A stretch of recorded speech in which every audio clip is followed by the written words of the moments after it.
is. We don't know true silence. And this came to light a few weeks ago during a trip with family and friends. Could be messy. We stayed in a cabin out in the middle of nowhere, about an hour from Zion National Park in Utah. And Ashley, a friend of the family, mentioned that even though our little sanctuary was quiet compared to our normal, everyday lives, the airways were still inundated with noise. And so we sat there for a little while, paying attention and listening in on all the sounds that surrounded us. Planes as they went overhead. It seemed like every 10 minutes or so.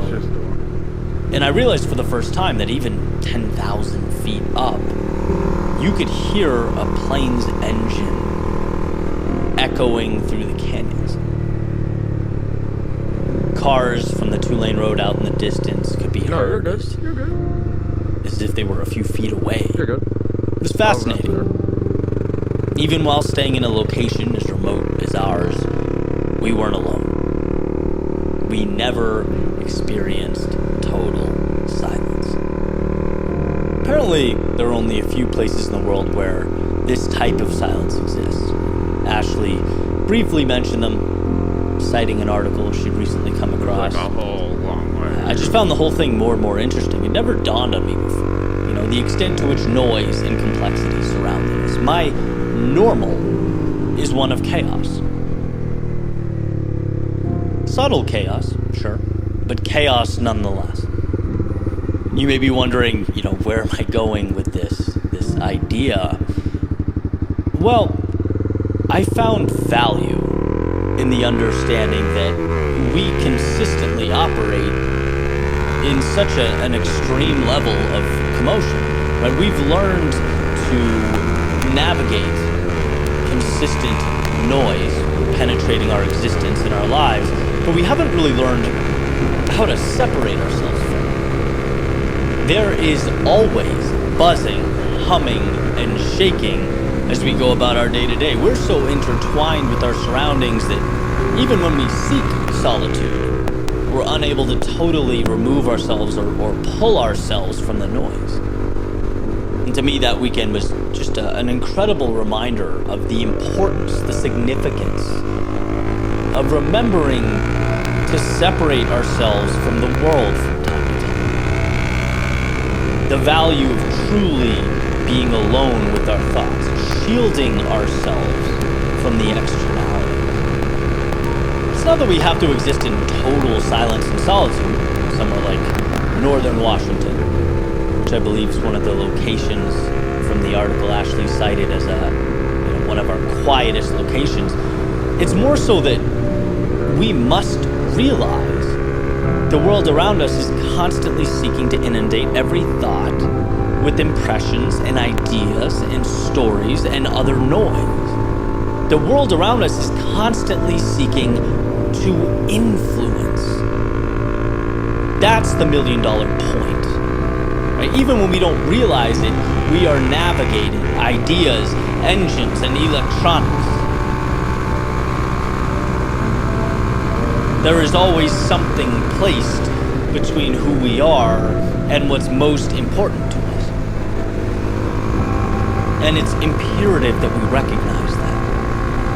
See, peace will never fall out of the sky and land at our doorsteps. It must be sought out. The curtains covering who we truly are must be pulled back. And without this concentrated effort, life simply moves us down the stream of life.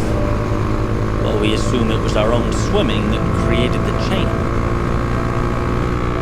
Control requires separation from the everyday. And so here's to making time to truly separate ourselves from a dozen matters so that we can focus on what does. To identifying the noise so that we can, when necessary, remove ourselves from it. It is by knowing true silence that we truly know ourselves. And that's a relationship that is invaluable.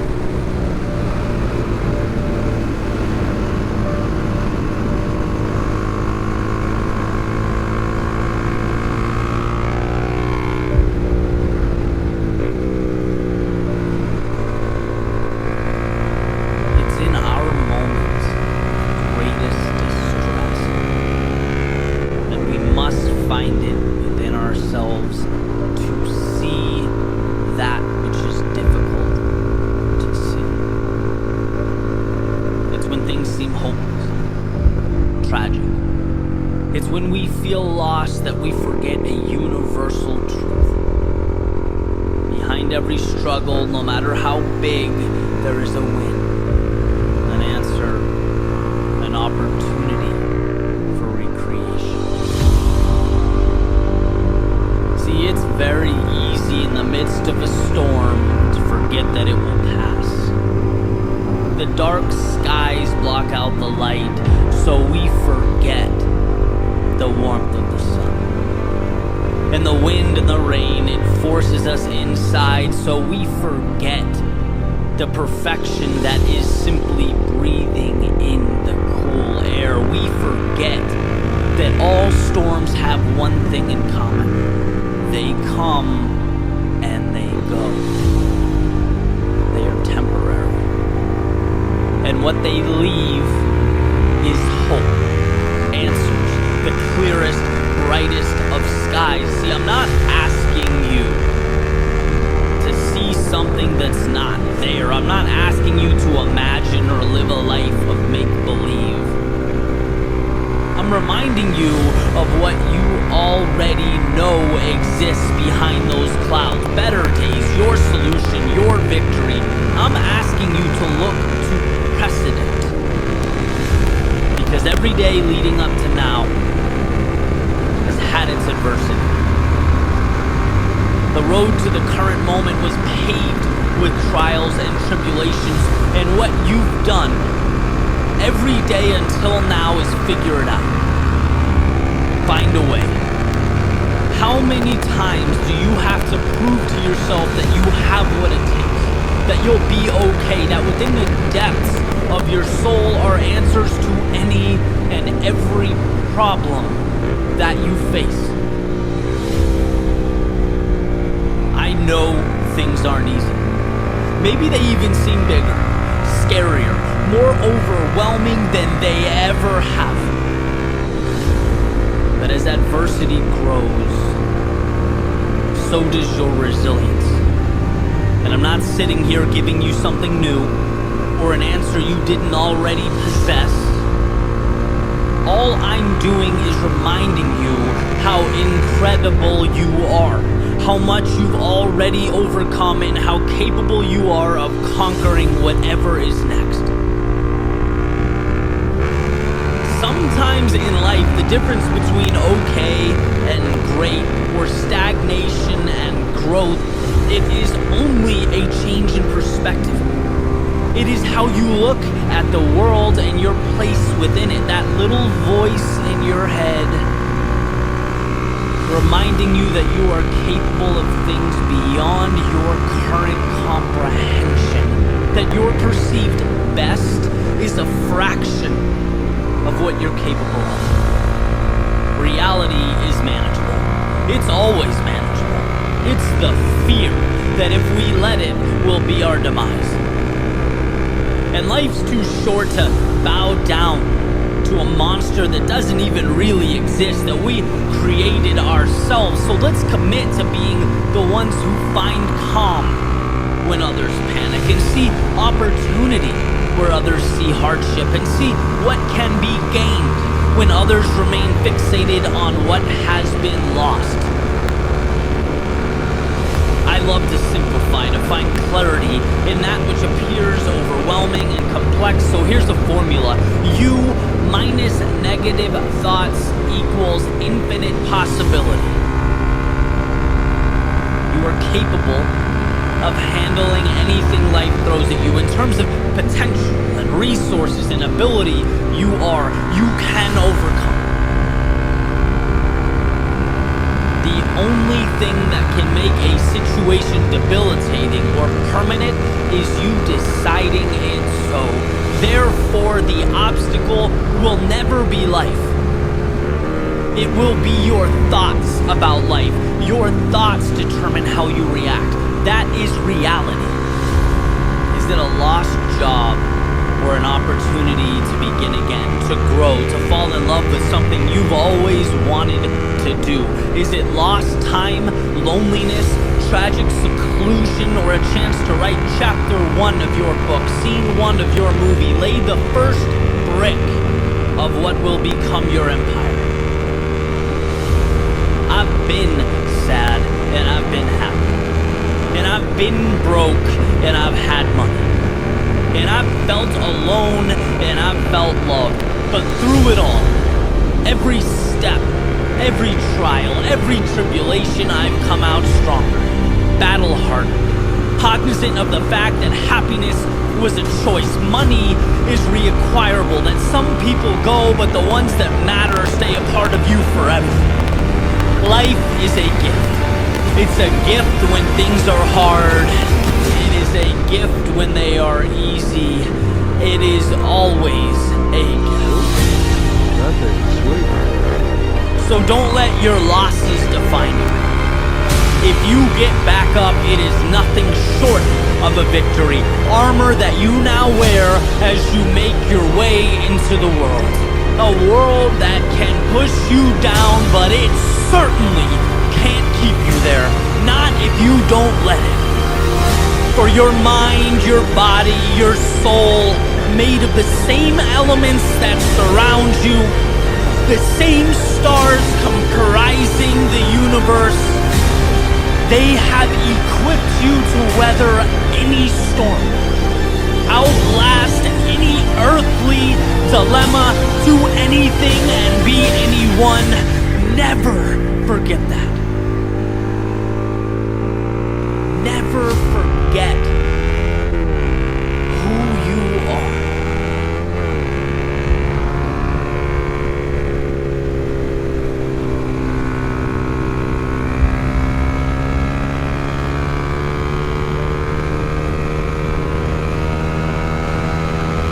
If you want to be empowered, understand the world is indifferent to you. It's not an enemy, but it's not a friend either.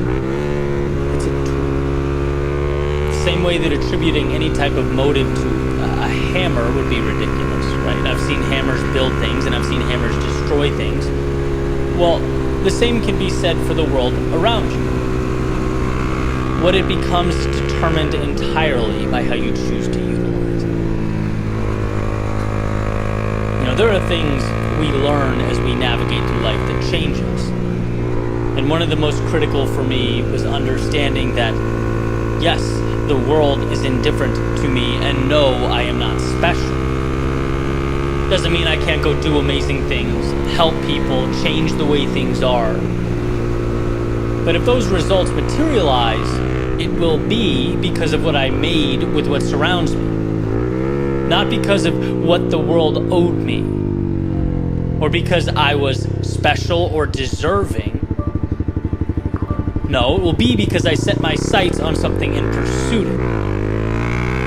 And so you ask, why is this empowerment? It's empowerment because it puts things into perspective, and perspective is power. It simplifies the road ahead. The bad things that happen, they are not personal. They don't mean the deck is stacked against you. And those good things, they are never guaranteed.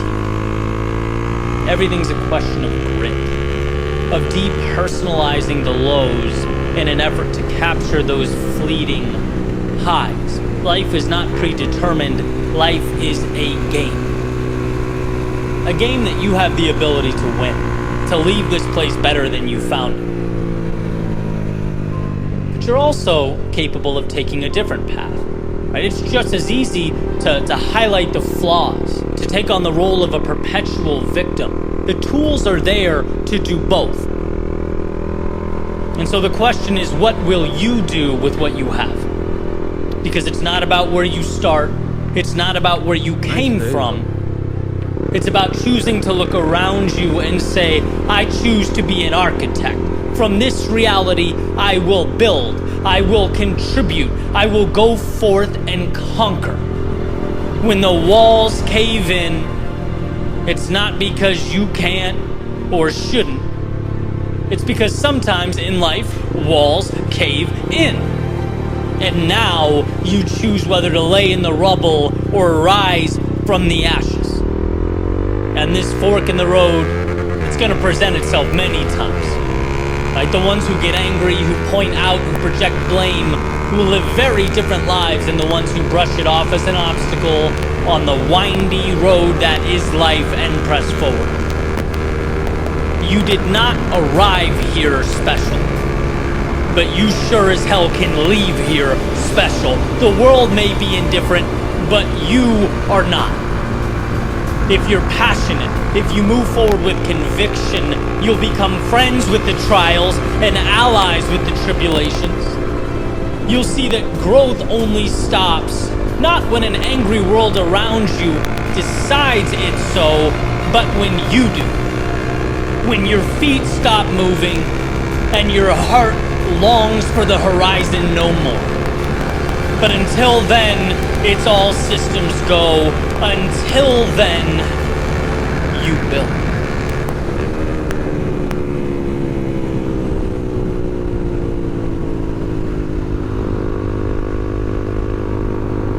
What is the difference? When I think back to the first time I deviated from my comfort zone, my routine, I lost the certainty in my life. And as much as I wanted to go back, I remember telling myself one more day, just one more day, until someday became the current day, and that made all the difference. Day one, starting my company, I remember turning the camera on and feeling so lost saying words into a microphone that I almost didn't press record. But I did. Until one day I realized not only was it bearable, it was my purpose. The vehicle that transported my thoughts to the world, and that made all the difference. During the time when some of the projects I invested the most time and energy into flopped, I remember almost saying, this isn't for me. But I kept creating. I kept creating until I found that intersection of what I love and what adds value to the world, and that made all the difference. What's crazy is how small a decision that difference seems in the moment, how insignificant the decision feels as one stands and looks out from their doorway. The difference between going and not going, stepping out or staying in, making the move or waiting one more day. That difference is sometimes disguised in a cloak of triviality, but do not be fooled.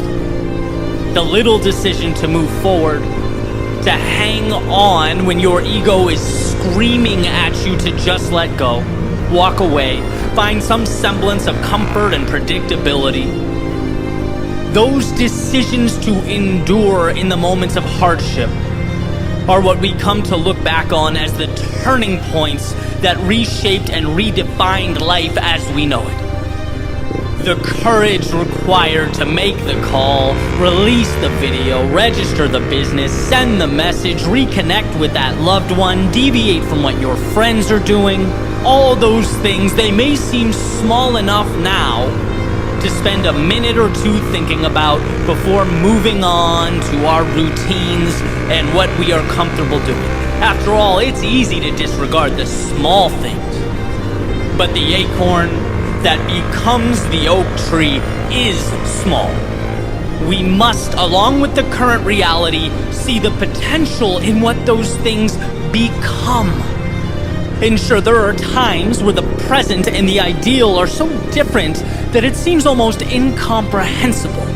But how do we get there? We get there by making the little decisions that will ultimately make the greatest difference. You are always one decision away from that evolution. So next time you find yourself looking down at the step in front of you, the step you know in your soul is the right step, remind yourself, yes, it sure would be easy to walk away here. It sure would be easy to turn back. Yeah, it's just one tiny step.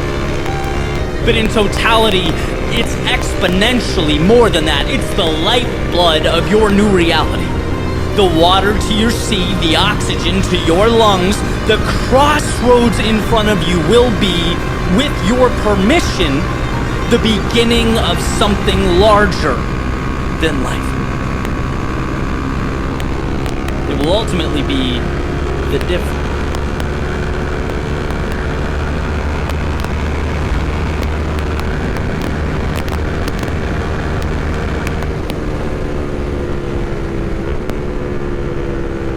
Every run tells a tale. All those streets, sidewalks, and paths paint a picture. Each footstep enshrines forever a moment in time that comes together to comprise the now. From my time in Cape Cod, Massachusetts, it was asking, why not? Why not find out if I could be a little faster than yesterday? My first dance with the clock. Waking up early, running up Snake Pond Road. Sun shining in my face, inhaling that crisp morning air. It was running along the canal, where the distance was precisely mapped out in paint on the ground below, tattooing a path that seemed to go for as long as I wanted to push forward. It taught me that we could do amazing things when we decided to. That we have more in us than we could ever imagine. In a sense, Cape Cod was my eyes opening up to the idea that what life gives us is directly correlated to what we ask of ourselves. So ask for a lot. In Boston, it was exploration. It was pushing myself harder and further, but also stretching my worldview wider. A time for transformation. It was beginning to see the mundane, the commonplace for the wolves in sheep's clothing that they are. I began exploring city streets like I simultaneously began exploring life's possibility. I saw how taking new routes often came with two distinct components. One, an unsettling, nervous feeling in my stomach, and two, an eventual gratitude for finding the courage to go there. The world will never tell you to go where you have not yet gone. It will never assign you a map and hand you keys, a plane, or a bus ticket. That desire must be cultivated internally. Boston was me realizing the unknown wasn't a border keeping me in. It was a hand extended. In Roanoke, Virginia, it was, in a sense, a rebirth. Moving away, post-college. Everything was new, it was foreign, but everything was exciting. I had to learn who I was in new surroundings with new people. My Nike running shoes took me through woods, down side streets, into the heart of downtown. I ran, and I ran, and I ran. Because with all that change, it was one of the few constants in my life. It brought me to the realization that with so many moving pieces, so many things shuffling in and out, there are parts of me that are non-negotiable. That in life it's okay and even necessary to change, but one should never lose themselves in that process. They call Roanoke the Star City of the South, with a giant glowing star that lights up on the mountain overlooking the sea. Perhaps a reminder to never lose that North Star in our own lives. In South Florida, it was about connecting the dots. I'd been relentlessly doing, now it was seeing. Seeing myself as that person, as someone ready for more, worthy of a spot at the table, capable of creating monumental change. Those soft sand runs reinforce the notion that I get stronger when the world moves under my feet. Those hundreds of thousands of footsteps under the hot sun reiterated that I'm willing to do what is often deemed unnecessary or even over the top. And lastly, living in the luxury of no winter reminded me to appreciate the sun, the perks, the advantages, and the victories we collect along the way. But to never take them for granted, to be ready. Because life's winters don't always wait until after fall to show up at your doorstep. See, every step we take is a lesson. Every street, sidewalk, and path is part of a story. And sometimes we don't understand until we look back at the chapters. We don't get it until we have the luxury of hindsight. I didn't know that I'd look back on Snake Pond Road as sacred ground, as a launch pad to everything that would come next. No, in the moment, it was nothing more than a temporary escape from a world that felt bigger than me. I didn't know I'd see the city of Boston as the place that taught me to question the normalcy of everyday life. To show me that one could be moving awfully fast and still going nowhere at all. No, in the moment, it was merely a decision to dip my toe in the water, to entertain the curiosity and sense of adventure that always seemed a few feet ahead.